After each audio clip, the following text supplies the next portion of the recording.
Sans surprise, on en a marre. J'espère comme vous, parce que j'en ai marre comme vous du masque. Mais au vu de l'évolution positive que prennent les courbes du Covid, le gouvernement a annoncé que le masque en extérieur n'était plus obligatoire. Nous allons lever l'obligation générale du port du masque en extérieur. Nous sommes allés à votre rencontre pour savoir si vous alliez continuer à le porter même si vous n'y êtes plus obligé. Alors les Français vont-ils garder le masque? On y répond dans Factu. Même si la majorité des Français en ont définitivement marre des masques. En extérieur, je compte pas le mettre effectivement. Parce que ça fait quand même un bout de temps que ça commence à vraiment m'embêter quoi.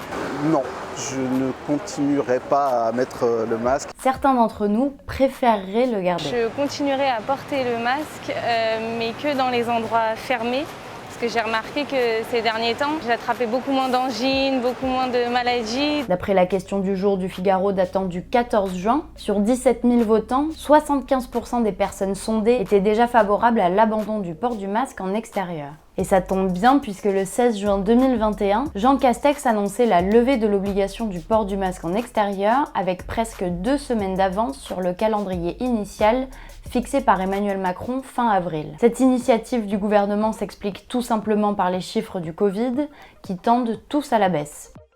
Mais on peut quand même se demander s'il y a un réel risque à retirer le masque en extérieur. C'est une question qui paraît simple mais qui est en fait compliquée parce que le port du masque en extérieur, il y a quand même peu d'éléments concrets qui plaident en sa faveur et ça dépend ce qu'on appelle l'extérieur. Quand on est dans un festival, par exemple dehors avec plein de monde, le port du masque en extérieur là, a une utilité parce qu'il y a une promiscuité, on crie, on chante, on rigole, etc. Donc là il y a des postillons, donc des aérosols, et donc le virus circule. En revanche, quand on marche dans une rue, dans une forêt, à la plage, mais même dans une ville, à marcher dans la rue, il y a quasiment aucun risque de contamination. C'est ce que cette étude menée par un groupe de chercheurs italiens démontre clairement. La probabilité de transmission aéroportée due aux aérosols respiratoires est très faible dans des conditions extérieures, même si elle pourrait être plus pertinente pour les environnements intérieurs. Depuis le début de cette vidéo, nous avons simplement abordé la question du masque en extérieur. Et la raison pour laquelle on fait cette nuance, c'est parce que les risques de contamination y sont beaucoup plus faibles. Encore une fois, les chiffres concernant le Covid semblent être encourageants, comme on a pu le constater plus tôt dans la vidéo. Alors pourquoi est-ce que la fin du masque en intérieur n'est pas encore envisagée? On pourra arriver à une législation plus souple en intérieur quand le virus aura définitivement fini de circuler. On y est presque, hein, mais on n'y est pas encore et surtout on n'est pas à l'abri d'avoir des rebonds. C'est les modèles de l'Institut Pasteur qui ont été publiés il y a quelques semaines qui expliquaient ça. C'est qu'on pourra considérer qu'on sera définitivement à l'abri d'une reprise épidémique quand 90% de la population adulte sera vaccinée, donc c'est 46 millions de personnes en France.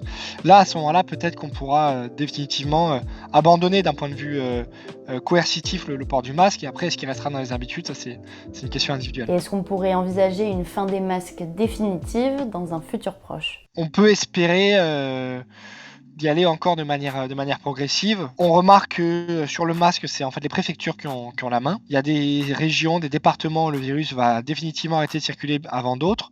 On sait que l'ouest de la France a toujours été plutôt épargné et que dans ces régions, porter le masque en intérieur deviennent moins utiles et deviennent même totalement indispensables assez rapidement. De manière générale, nous allons devoir continuer à le porter. Et comme certaines personnes que nous avons interrogées tout à l'heure, plusieurs d'entre nous garderont probablement le masque par habitude. C'est du moins ce que l'on pourrait en déduire d'après ce sondage BVA réalisé au mois de mai 2021 qui souligne que pendant que le port du masque était encore obligatoire en extérieur, 67% des Français soutenaient cette mesure et y étaient favorables. Le fait est qu'il y a sans doute beaucoup de gens qui vont garder cette habitude. En tout cas pendant un certain nombre de semaines, un certain nombre de mois.